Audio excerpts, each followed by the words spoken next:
All right, so yesterday, the U.S. economic report came in. Q1 GDP is down. Yeah, because of Trump. The biggest danger to the Trump administration and their agenda is themselves. Is very clearly an economic downturn. That too, yeah. By far, it's not particularly close. I've been saying this now for months. If there were to be an economic downturn under President Trump, the rest of the very important agenda items that he is pursuing, everything from illegal immigration to wiping DEI out of the federal government, everything from rebuilding the United States military to DOGE, all of it goes out the window if the economy falls, because the way the American people think about politics is quite simple when it comes to presidents and the economy. Okay, he's right here, and we'll finish playing this in 1 second, but we do have some massive breaking news regarding the economy. The Trump administration is in a very tight spot because they have put our economy on the verge of collapse. And keep in mind, this was all self-inflicted. This was an unforced error on behalf of Trump because the economy was doing relatively well. Yes, there were a lot of problems with wealth inequality and wages, of course, but we were on the verge of a recession in 2022, and Jerome Powell and Biden were able to stick the soft landing relatively well. Inflation came back down.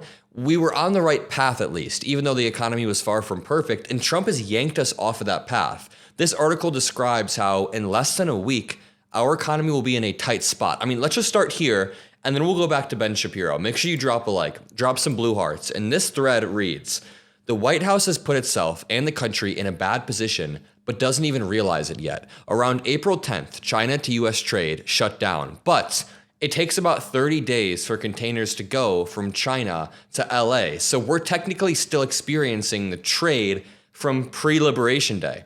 45 days to Houston by sea and 45 days to Chicago by train, then 55 to New York. So there's going to be a massive delay in the effects. That means that there are no economic effects of what was done on April 10th until about May 10th, because it takes 30 days for these tariffed ships to reach the shore. Around that time, it's already started to happen. Trucking work is going to dry up. Warehouses will start doing layoffs because no labor is needed to unload containers, reducing the need for shipping labor. All of this will start in the Los Angeles area. And please, please, please do not mistake this as me trying to panic you economically. All of the advice from any person who has a respectable economic philosophy like Warren Buffett or anyone is just keep a steady hand. Do not panic. I can't give financial advice, but you never want to panic move around your money. Like in the 2008 crisis, if you would have done anything panicked or sold your whole portfolio, then you probably would have been screwed. So just let everything run its course. And my advice would be don't panic. But what do I know? What do I know? That being said, stocking up on extra toilet paper and toothpaste, that's not a bad idea. But I'm just worried that people are going to panic sell all of their assets. But what do I know? I don't know anything. Don't take advice from me. This says, after about 2 weeks, it'll start hitting Chicago and Houston. Let's say the White House, after 3 weeks, changes its mind on May 31st. They say, quote, "This isn't working out like we thought it would.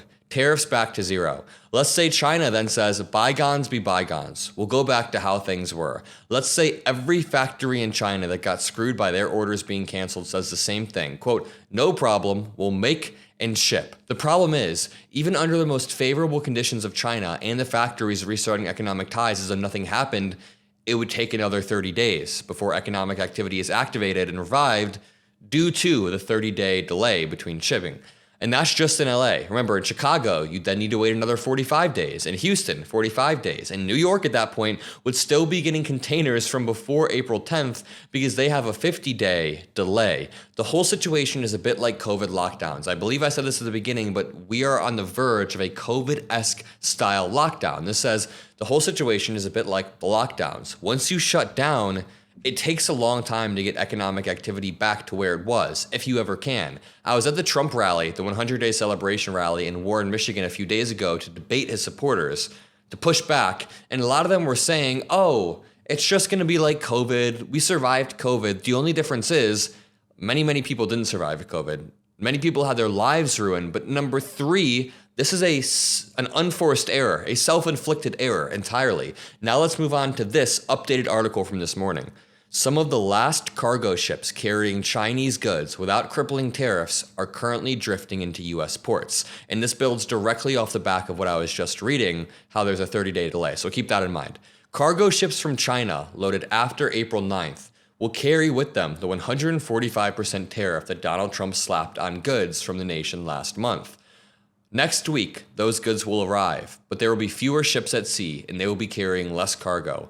For many importers, it is too expensive to do business with China. Yet China is still one of America's most important trading partners. It's where we get most of our clothes, footwear, electronics, and microchips, which power appliances, thermostats, and anything else that beeps. Businesses are making a difficult choice. Continue selling products from China at more than double their previous prices, or stop selling these products altogether. For consumers, that means that some products will be hard to find or may be expensive to buy. Listen to this, quote, starting next week is when we'll see the arrivals of the tariff announcement or the stuff that was tariffed on April 2nd. Remember, it takes roughly 40 days. Said the executive director of the Port of Los Angeles, quote, cargo coming into Los Angeles will be down 35% compared to a year ago. Imports into the United States during the second half of the year are expected to fall at least 20%, which means if there's less of a supply in the same amount of demand, prices will increase. JP Morgan expects a 75 to 80% drop in imports from there. That would essentially nuke the economy. Let's hear what little old Ben Shapiro has to say about it, because most conservatives have their head buried in the sand and their eyes closed. But I tuned into his show randomly this morning, and this dude is actually kind of like ragging on Trump's economic policy. If the economy is good, the president gets the credit. If the economy is bad, the president gets the blame. It is really that simple. Well, yesterday, the GDP report came in, and it showed negative GDP growth. 2 consecutive quarters of negative GDP growth is typically termed a recession in sort of technical terms. Now, obviously, Americans are feeling very skittish about the economy in general right now. And feelings, unfortunately, don't care about your facts when it comes to the economy very often. Sometimes people feel worse about the economy than it actually is. Sometimes they feel better about the economy than it actually is. But all of those feelings tend to make themselves actually heard in the economic statistics eventually, because people are buying and selling and doing all of these things based on what they feel their own personal financial status is. According to the Wall Street Journal, the U.S. economy contracted in the first 3 months of 2025 as businesses rushed to stock up on imports ahead of the Trump administration's tariffs and consumer spending slowed. The Commerce Department said U.S. GDP fell at a seasonally and inflation-adjusted 0.3% annualized rate in the first quarter. That was the first contraction since the first quarter of 2022. And this is self-inflicted, caused directly by Trump. I just had to point that out. Consumer spending did increase at 1.8%. That is the smallest increase since mid-2023. Spending by the federal government fell, but the main driver of the first quarter contraction was, wait for it, the tariff war. Of course. It turns out everyone has been on the edge of their seats. It's a roller coaster, this tariff war, at best. Investors have pulled their money out. If, in fact, they are spending, they are attempting to beat the tariffs to the table. They're essentially buying things, stocking up on imports before the tariffs hit. Net exports, the difference between what the United States imports and exports, subtracted nearly 5 percentage points from headline GDP. This was the biggest quarterly drag from net exports on record, dating back to 1947. I actually feel like there might be a pretty good chance. Wait, did he say 1947? Damn. But I actually think there might be a pretty good chance that Trump's insane, unpredictable, erratic economic policy will make a lot of median voters look back on the Biden admin and realize that he had a steady hand. Obviously, we understand that Biden and Jerome Powell were able to stick the soft landing through having a steady hand and through some very careful legislation on Congress and Biden's part. But a lot of American voters think that Biden crashed the economy or that inflation was terrible under Biden. That is just what is reflected in the polls. Many people think that. But after Trump's actual self-inflicted sabotage economic policy where he just wants to tank the economy, maybe people will realize, holy shit, the old man actually was just had a steady hand at the wheel and was not crashing our economy. So basically, imports actually radically increased because everybody was trying to get in under the wire before all the tariffs kicked in. Imports subtract from the Commerce Department's calculation of GDP because they represent the spending on foreign-made goods and services. So, does this mean the economy is weak? It doesn't. The economy is not, in fact, weak. The economy, in the absence of the trade war, remains fairly robust at this point. Not like 5% GDP robust, but ready to grow. Deregulation and tax cuts without the trade war, and you'd have a booming economy right now, which is why I've been saying Peter Navarro needs to be fired. Just let Scott Bessent run this ship. That's all. Just let it happen. Because of lack of faith in the American economy, de-dollarization continues. This is foreign economies moving away from investment in the American dollar. According to Axios, the U.S. dollar index in Trump's first 100 days fell 9.5%. So Ben Shapiro spends a good amount of the video just listing off the economic What's the opposite of accomplishment? The economic pitfalls that have been caused by the Trump admin over the past 100 days. And good, we're about to have idle ships. We're about to have empty ports. At the port of Shanghai in China, the biggest cargo ships are sitting idle. Shipping companies have even begun using smaller ships to move cargo as demand softens.